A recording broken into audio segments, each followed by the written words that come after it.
আসসালামু আলাইকুম। আশা করি সবাই ভালো আছেন। আজকের নতুন ভিডিওতে সবাইকে স্বাগত জানাচ্ছি। আজ আমরা কথা বলবো IELTS লিসেনিং এর ম্যাপ নিয়ে, এবং আপনাদের মধ্যে বেশ কয়েকজন আমাকে আসলে নক করেছেন। তারা ম্যাপের বিষয় নিয়ে একটা ভিডিও করতে অনুরোধ জানিয়েছেন। এবং ম্যাপ অনেকের জন্যই কঠিন মনে হয়, এবং সত্যি কথা বলতে একসময় আমার কাছেও ম্যাপ অনেক কঠিন মনে হতো। বাট কিছু সহজ কিছু টেকনিক আছে, সহজ কিছু বিষয় আছে, যদি এগুলো একটু আমরা অনুসরণ করি তো সার্টেনলি ম্যাপ অনেক সহজ হয়ে যায়। এবং আজকে ভিডিওটি দেখার পরে আমি বিশ্বাস করি ম্যাপ আপনাদের কাছে পানির মতোই সহজ হয়ে যাবে। চলেন শুরু করি। দেখেন, IELTS এর লিসেনিংয়ে যে ম্যাপগুলো দেওয়া হয়, এটি দেওয়ার পেছনে তাদের একটা বিভিন্ন উদ্দেশ্য আছে। সেই উদ্দেশ্যটির জায়গাটা হলো আপনি এসে লোকেশনটা চিহ্নিত করতে পারেন কিনা ঠিক মতো। কারণ আপনারা যারা IELTS পরীক্ষা দিবেন তারা হয়তো দেশের বাইরে আসবেন, বিশেষ করে ইংলিশ স্পিকিং কান্ট্রিতে যখন আসবেন তখন বিভিন্ন সময় আপনাকে দিক নির্দেশনার প্রয়োজন হবে, অথবা আপনাকে কেউ বলবে, অথবা আপনি কাউকে দিক নির্দেশনা দিবেন। সেটি আপনি প্রপারলি দিতে পারেন কিনা বা পারবেন কিনা সেটির জন্য আসলে এই ম্যাপটাকে দেয়া হয়। তো সেই ম্যাপটি নিয়ে আপনি যখন আমরা যখন শুরুতে যখন ম্যাপ শুনি বা আমাদের পরীক্ষাগুলোতে, তখন আমরা আসলে কিছু কনফিউজড হয়ে যাই। কারণ আমরা যেভাবে ম্যাপটাকে সাধারণত চিহ্নিত করি, এই বিশেষ করে দেশের বাইরে আমরা যখন থাকি, এখানে ওরা যেভাবে চিহ্নিত করে একটু ডিফারেন্ট। এবং এইটা ডিফারেন্টের কারণে আমরা ধরতে পারিনি বিষয়টা, এই জন্য অনেকের কাছে শুরুতে আমরা মিস্টেক করি। বাট এটা এত কঠিন কিছু না, এটা খুব সহজ একটা বিষয়। কয়েকটা সহজ টেকনিক আছে, আমরা এগুলো যদি একটু খেয়াল করি এটি খুব সহজ হয়ে যাবে। দেখুন, আপনি যখন ম্যাপের প্রশ্নটা পাবেন, আপনি সবার আগে যে কাজটা করবেন সেটি হলো, আপনি দেখবেন সাধারণত ম্যাপে একটা সাইন দেওয়া থাকে যে পূর্ব, পশ্চিম, উত্তর, দক্ষিণ কোনটা কোন দিকে। আপনি একটা কাজ করবেন, আপনি যখন ম্যাপের কোশ্চেনটা পাবেন, যদি এটা দেয়া থাকে ভালো, যদি দেয়া না থাকে সবার আগে আপনি দিক নির্দেশকটা আঁকবেন। আঁকার পরে যে কাজটা করবেন, যদিও সেখানে নর্থ, সাউথ, ইস্ট, ওয়েস্ট দেয়া থাকবে, আপনি অবশ্যই আপনার যারা ডান হাত, আপনার ইস্টের পাশে আপনি রাইট লিখবেন, আপনার বাম হাত যেটা, সেখানে আপনি ওয়েস্টের পাশে আপনি লেফট লিখবেন।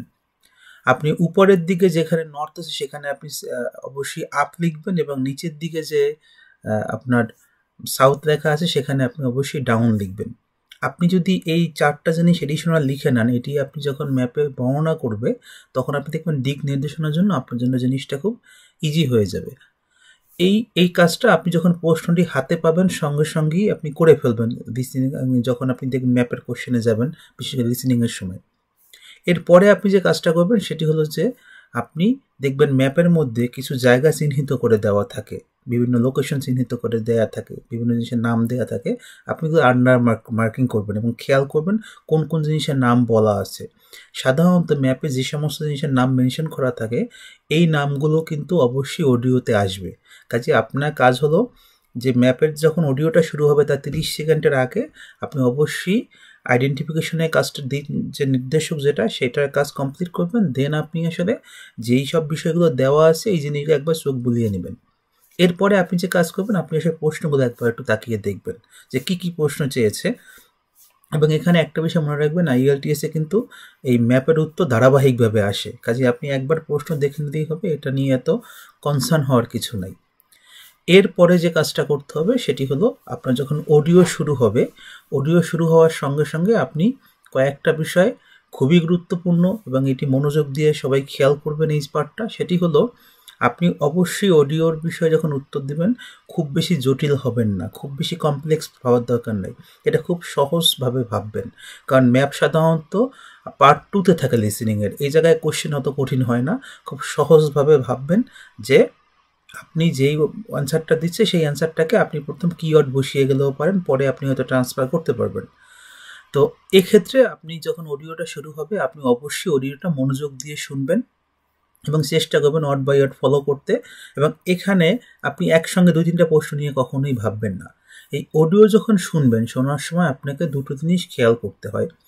একটা জিনিস হলো যে আপনি যখন অডিওটা শুরুতেই ওরা বলা শুরু করে তখন দেখবেন একটা স্টার্টিং পয়েন্ট বলে, অর্থাৎ কোথা থেকে সে শুরু করছে। বলতে পারে হেয়ার উই আর, এরকম একটা শব্দ আপনাকে হয়তো বলবে, বা অর্থাৎ রেফারেন্স পয়েন্ট বলে অথবা স্টার্টিং পয়েন্ট বলে। এটি খুব গুরুত্বপূর্ণ, কারণ আমরা এই বিদেশেও যখন থাকি, যখন কাউকে আপনি জিজ্ঞেস করবেন যে ভাই এই জায়গাটা কোন জায়গায়, ওরা কাজটা যেটা করে ওরা সবার আগে বলে হেয়ার উই আর, একটা জায়গা বলে, দেন আপনাকে বলে যে তুমি এখান থেকে ওখানে যাও, ওখান থেকে ওখানে যাও। আইএলটিএস ম্যাপের ক্ষেত্রে যেটা হয় যে ওরা সাধারণত একটা জায়গা যখন বর্ণনা করার পর সেকেন্ড জায়গাটা যখন বর্ণনা করা শুরু করে আবার ওরা স্টার্টিং পয়েন্ট থেকে জায়গাটা ডিরেকশন দেয়। অর্থাৎ যতগুলো জায়গায় তারা বর্ণনা করবে বা যে নির্দেশনা করবে ম্যাক্সিমাম ক্ষেত্রেই ওরা স্টার্টিং পয়েন্ট থেকে ওই যে জায়গাটার নির্দেশনা ওরা দিয়ে থাকে। তো এই জন্য আপনারা অবশ্যই এই স্টার্টিং পয়েন্টটা আপনি চিহ্নিত করবেন এবং এটা অডিওতে যখন বলবে সঙ্গে সঙ্গে মার্ক করে ফেলবেন এবং মনে রাখবেন যে এই জায়গাটা থেকেই আসলে আপনার সবগুলো জায়গার ডিরেকশনটা আপনাকে দিবে। এরপরে আর একটা জিনিস গুরুত্বপূর্ণ, সেটি হলো পজিশনাল ওয়ার্ডস এবং কিওয়ার্ডস। তো এই পজিশনাল ওয়ার্ডস এবং কিওয়ার্ডস এরকম মিলিয়ে আসলে খুব বেশি লাগে না। আমি টোটাল সব একটা রিসার্চ করে দেখেছি এরকম আপনার 99টার মতো শব্দ আছে।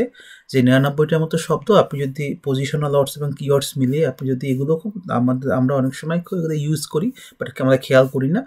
তো এটা যদি আপনি একটু খেয়াল করেন আপনার পক্ষে ম্যাপ সত্যিকার অর্থে পানির মতো ইজি হয়ে যাবে, কারণ আপনি যখন বুঝবেন যে কোন শব্দটা দিয়ে কী বোঝাচ্ছে।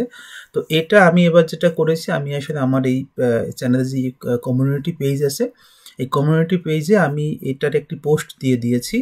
আপনারা এই অবশ্যই যারা ইচ্ছুক, যারা মনে করেন আপনাদের প্রয়োজন, আপনারা আমার পেজ থেকে সেই পোস্টটা আপনারা নিয়ে নিতে পারেন। সেখানে আমি ইমেজ আকারে দিয়ে দিয়েছি এবং এই আপনারা যদি কিওয়ার্ডস এবং পজিশনাল ওয়ার্ডটা একটু দেখে নেন কাইন্ডলি, এটি দেখবেন আপনাদের কাছে ম্যাপ বুঝতে খুবই সহজ করে দিবে।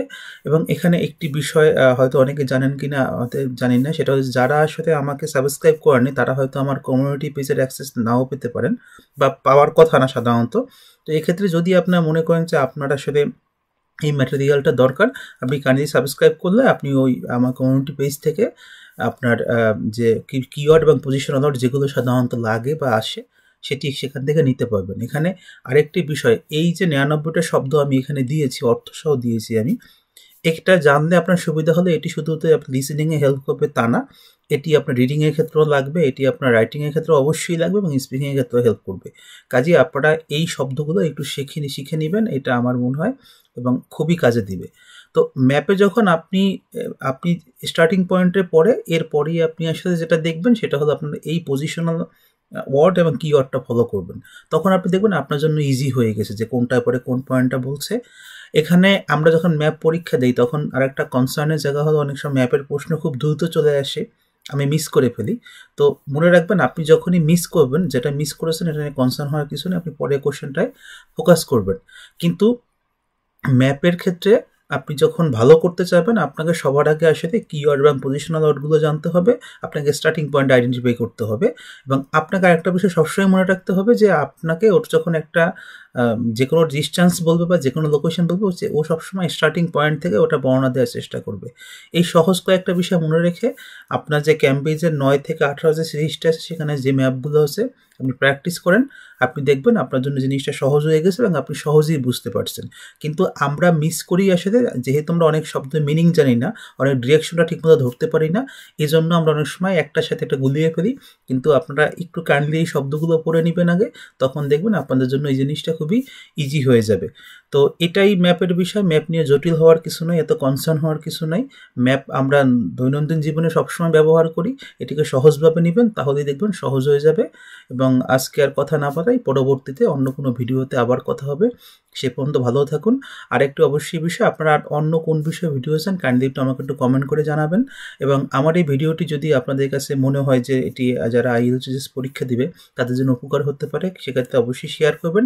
আর যারা আমার চ্যানেলটি এখনও সাবস্ক্রাইব করেননি তারা দয়া করে সাবস্ক্রাইব করবেন, কারণ আমি এখন থেকে সামনের দিকে আমি চেষ্টা করব প্রত্যেকটা কন্টেন্টের সঙ্গে কিছু না কিছু আমি আপনাদেরকে ম্যাটেরিয়ালস দিতে, যেটি আসলে আপনাদের জন্য প্রিপারেশন নিতে সহযোগিতা করবে। কারণ আমার চ্যানেলটির উদ্দেশ্যই হলো যে একজন IELTS পরীক্ষার্থী সেজন্য বাসায় বসে একটি পরিপূর্ণ প্রস্তুতি নিতে পারে। তো আমার এই যাত্রায় আপনারা আমাকে সমর্থন দিয়ে যাচ্ছেন, এর জন্য আমি ধন্যবাদ জানাচ্ছি। ইনশাআল্লাহ আপনাদের এই সমর্থন অব্যাহত থাকবে এবং আমিও আমার জায়গা থেকে আপনাদের জন্য ভালো ভালো কন্টেন্ট বানানোর জন্য চেষ্টা করব। তো পরবর্তীতে আবার কোনো ভিডিওতে দেখা হবে, সেই পর্যন্ত ভালো থাকুন। সবার জন্য শুভকামনা। আসসালামু আলাইকুম।